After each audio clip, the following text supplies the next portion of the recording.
வெளிச்சம் அறக்கட்டளைக்கு வருகிறதற்கும் அனைத்து அன்புள்ளங்களையும் எங்களது வெளிச்சம் அறக்கட்டளை சார்பாக அனைவரையும் வருக வருக வருக என அன்புடன் வரவேற்கிறோம்.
வருகை தந்திருக்கும் அனைவருக்கும் நான் மிகவும் மறுபடியும் நான் தலை தாழ்த்தி வணங்குகிறேன். இந்த வெளிச்சம் அறக்கட்டளை நாங்கள் ஆரம்பிப்பதற்காக இங்கே வந்திருக்கும் பெரியவர்களுக்கும் ஆன்றோர்களுக்கும் சான்றோர்களுக்கும் நான் மிகவும் மறுபடியும் என் தலை தாழ்த்தி வணங்குகிறேன். இந்த வெளிச்சம் அறக்கட்டளை எங்களுக்கு என்ன நோக்கத்தோடு உருவாக்கப்பட்டதுன்னு சொன்னால், இந்த முதியோர்களுக்காக வேண்டி நாங்கள் ஆரம்பிக்கப்பட்டிருக்கிறோம். அதே சமயத்தில் எங்களிடத்துல இருக்க ஒரு பாட்டி பாரதி பாட்டு எங்களோட இருக்க முதல் முறையா இருக்கன்னா 100 வயசு இருக்கிற பாட்டி இவங்களுக்காக வேண்டிதான் நாங்கள் முதல் முறையா இந்த அறக்கட்டளையை ஆரம்பிச்சிருக்கிறோம். இவருக்கும் நன்றி. எனக்கு அதிகமாக பேச தெரியாது, அதனால ட்ரைனிங் ஆஃபீஸராக இருக்கிறோம். அது இல்லாத வழக்கறிஞராக இருக்கிறேன். நான் 10 ஆண்டுகளுக்கு மேலே நான் கூடும்போது நானும் யோசித்தேன், இவங்க இவ்வளோ கஷ்டப்பட்டு இவங்களால் முடியுமான்னு. ஆனால் இவங்களுக்கு இவ்வளோ பேர் ஆதரவு இருக்குது. இவங்களால மேலும் மேலும் பல நிறுவனங்கள் கிளைகளை ஆரம்பிப்பாங்க எனக்கு நம்பிக்கை இருக்கு. இவங்களுக்கு ஒரு நல்ல எண்ணம் இருக்குது. சேவை செய்யணுன்ற ஒரு எண்ணத்தோடு செயல்படுறாங்க. இவங்க பண நோக்கத்தோடு செயல்படுது. வீட்டில் ரெஸ்ட் எடுக்கிறோம். ஆனால் எங்கள் அம்சவல்லி இருக்கா பார்த்தியா, அவெல்லாம் கிரேட். இந்திரா காந்திக்கு அடுத்தது போறவங்க ரெஸ்ட் எடுப்பாங்க. ஆனால் இவங்க அப்படி கிடையாது. இவங்க வந்து தன்னால முடியலன்னா கூட அந்த முடிவு வந்து முயற்சி வந்து வேற ஒருத்தருக்கு ஹெல்ப் பண்றாங்கன்னா, ஒரு வயசானவங்க வீட்டில் இருக்க மாமியார் மருமகளுக்கே சோறு போட முடியல. இப்போ இருக்கிற காலத்தில் பொண்ணுக்கு எடுத்துக்கணும், தண்ணி கத்தா கூட நீங்க எத்திக்கம்மான்னு அப்படி இருக்கு. இது நேற்று இரவு 7 மணி அளவில் தான் எனக்கு மேடம் அழைப்பு கொடுத்தாங்க. இருந்தாலும் இந்த நிகழ்ச்சிக்கு கலந்துக்கணும் அப்படின்ட்டு இன்னைக்கு வந்தோம். நல்லா சிறப்பாக இருக்கு. இது மென்மையான வளரணும். அந்த வெளிச்சம் அறக்கட்டளை பல அறக்கட்டளையாக உருவாக வேண்டும் என்பது எனது மனமார்ந்த ஆசை.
அம்மா, வாழ்க்கையில் வாழ்ந்தோம், பிறந்தோம், வளர்ந்தோம்ன்ற மாதிரி இல்லாமல் ஒரு மாற்றுத்திறனாளிக்கோ சரித்திரத்தையே மாற்றி போட்டிருக்கீங்க.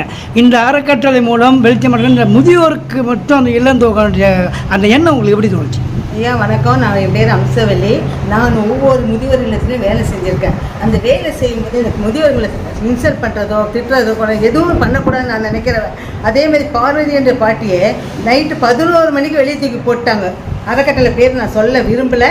ஆனால் வந்து அந்த அம்மா அழுதுக்குன்னு இது ரோட்டில் கிடக்கும்போது என்னை எடுத்துட்டு போய் எங்கள் அம்மா கிட்ட சேர்த்துடுங்க அப்படி. அப்போ மாற்றுத்திறனாளிகள் எல்லாருமே வந்து கவர்மெண்ட் அரெஸ்ட் பண்ணிச்சு. நான் அந்த சூழ்நிலையில் இருக்கும்போது என்னால் ஃபோன் எடுக்க முடியல.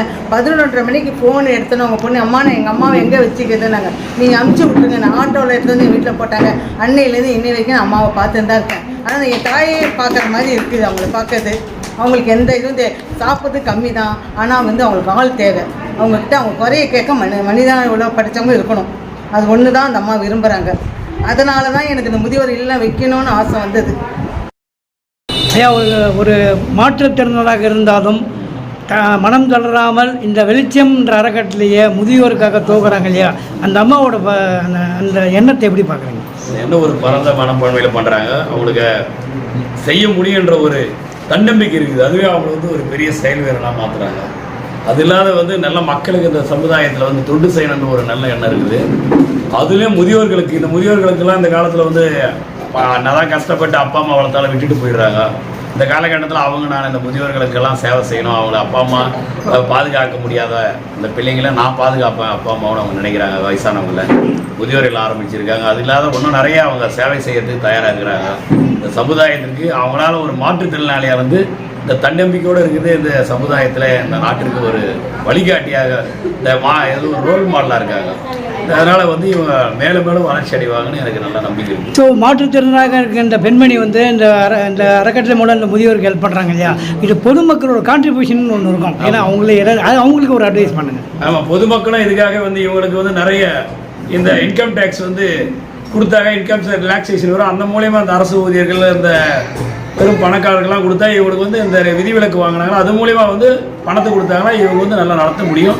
அதுக்கான வந்து இவங்க வந்து அந்த ஆடிட்டிங் எல்லாம் பண்ணி அந்த விதிவிலக்கு இன்கம் டேக்ஸ் விதிவிலக்கு வாங்கினாங்கன்னா நிறைய இந்த இன்கம் டேக்ஸ் கட்டுறவங்களாம் இவங்களுக்கு கொடுத்தாங்கன்னா அது கணக்கில் போயிடும். அதையும் செய்யறதுக்கு அவங்க ஏற்பாடு பண்ணணும். அதை நான் சொல்கிறேன். அதே போல் வந்து இந்த பணக்காரர்கள் பணம் கொடுக்க நல்ல உள்ளம் படைத்தவர்களாம் இவங்களுக்கு உதவி செய்யணும் நான் வேண்டிக் கொள்கிறேன். உங்கள் பேர் என்ன சார்? என் பேர் பர்குணன், அசிஸ்டன்ட் ட்ரைனிங் ஆஃபீஸர் ப்ளஸ் அட்வொகேட்டாக இருந்தவங்க. சமூக சேவையாக நீங்கள் இருக்கீங்க. இவங்க கஷ்டப்பட்டு ஆரம்பிக்கிற இந்த அறக்கட்டளை, இந்த வெளிச்சம் அறக்கட்டளை மூலம் இந்த முதியோர் இல்லத்துக்கு பொதுமக்களோட கான்ட்ரிபியூஷன் இருக்கணும் இல்லையா, அது பாருங்க. கண்டிப்பாக சார். இந்த வயசில் அவங்க வந்து ஒரு முதியோர்களுக்கெல்லாம் ஹெல்ப் செய்யணும்னு சொல்லிட்டு அவங்க வந்து ஆசைப்பட்டு இந்த வெளிச்சம் நிறுவனத்தை ஆரம்பிச்சிருக்காங்க. தயவுசெய்து கருணை உள்ளம் கொண்டவங்க, அது 3 மாற்றுத்திறனாளிகள் சேர்ந்து இதை ஆரம்பிக்கிறாங்கன்னு போது ரொம்ப நாங்களாம் இதெல்லாம் நினைக்கும் போது நாங்களாம் ஒன்றுமே இல்லை. அவங்களுக்கு உறுதுணையாக கருணை உள்ளம் படித்தவங்க தாம்பரத்தில் ஆரம்பிச்சிருக்காங்க வெளிச்சம் நிறுவனத்தை, இந்த முதியோர் இல்லத்தை. தயவுசெய்து யாருன்னா எல்லாருமே ஹெல்ப் செஞ்சால் அவங்க ஒன்றும் இதை மேன்மேலும் வளர்த்து நிறைய கிளைகளை உருவாக்குங்க. நிறைய அனாதை முதியோர்களுக்கு எல்லாம் வாழ்வு தருவாங்க. அதுக்கு உண்டான ஹெல்ப்பை நாங்களும் செய்வோம். தயவுசெய்து கருணை உள்ள படித்த நீங்களும் கண்டிப்பாக ஹெல்ப் செய்யணும். தயவுசெய்து உங்களுக்கு வந்து உதவி பண்ணணும். மாற்றுத்திறனாளி நான் முன்னவே சொன்னேன், மாற்றுத்திறனாளிகள் இந்த உலகத்தையே மாற்றும் திறனாளிகள். மாற்றுத்திறனாளிகள் ஊனத்தை பற்றி சொல்லவில்லை. அவர்களுடைய ஒவ்வொரு எண்ணங்களும் ரொம்ப ஹையஸ்டாக இருக்குது. அதனால் 4 பேருக்கு உதவி பண்ணணும், நம்மள மாதிரி கூட கஷ்டப்படணும். அந்த இருக்கீங்க இந்த இல்லத்துக்கு எப்படி இந்த இல்லத்தில் கலந்து கொண்டதற்கு பெரும் மகிழ்ச்சி அடைகிறேன். அது மட்டுமல்லாமல் இன்று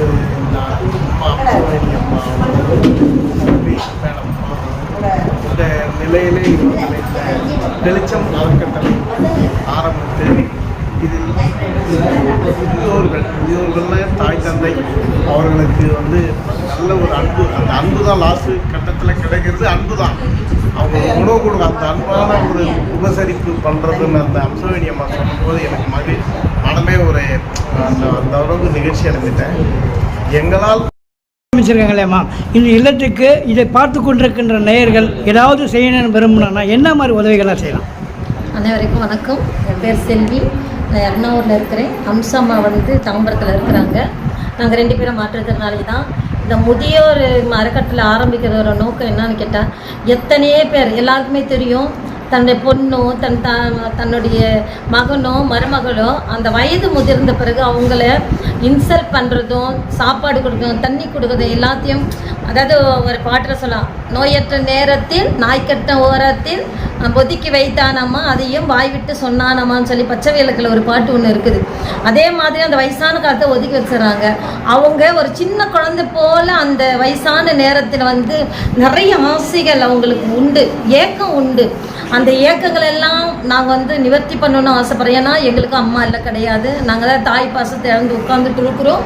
இந்த தாய்களும் எங்களுக்கு வேணும். அவங்க படுற கஷ்டங்கள் எல்லாவற்றையும் எங்களால் பார்த்து சகிக்க முடியல. ஒரு சில அறக்கட்டளைங்க எடுத்துருக்குறாங்க, ஆனாலும் அது கடமைக்கு இருக்குது, நாங்கள் சொல்ல விருப்பப்படலை. நிறைய குறைகள் குற்றங்கள் உண்டு. ஆனால் இந்த கவர்மெண்ட்டுக்கு நாங்கள் சொல்கிறது என்னன்னு கேட்டால், நாங்கள் 3 மாற்றுத்திறனாளி லேடிஸாக நாங்கள் காணப்படுகிறோம். அவங்களுக்கு அரசாங்கமும் அரசாங்கத்தில் வேலை செய்கிறவங்களும் மற்ற தொண்டு நிறுவனங்களும் எங்களை பார்த்து எங்களுக்காக உதவி செய்யணும். என்னன்னு கேட்டால், இந்த வயசானவங்க எங்களிடத்து போதுமான அளவுக்கு பண வசதி கிடையாது. ஆனாலும் கூட எங்களுக்கு ஒரு தன்னம்பிக்கை, ஒரு தைரியம் உண்டு. எங்களால் செய்ய முடியும், சாதிக்க முடியும். இந்த வயதானவர்கள் அந்த உங்களுக்கு பிடிச்சிருந்தா லைக் பண்ணுங்க, கமெண்ட் பண்ணுங்க, ஷேர் பண்ணுங்க, மறக்காம சப்ஸ்கிரைப் பண்ணிடுங்க.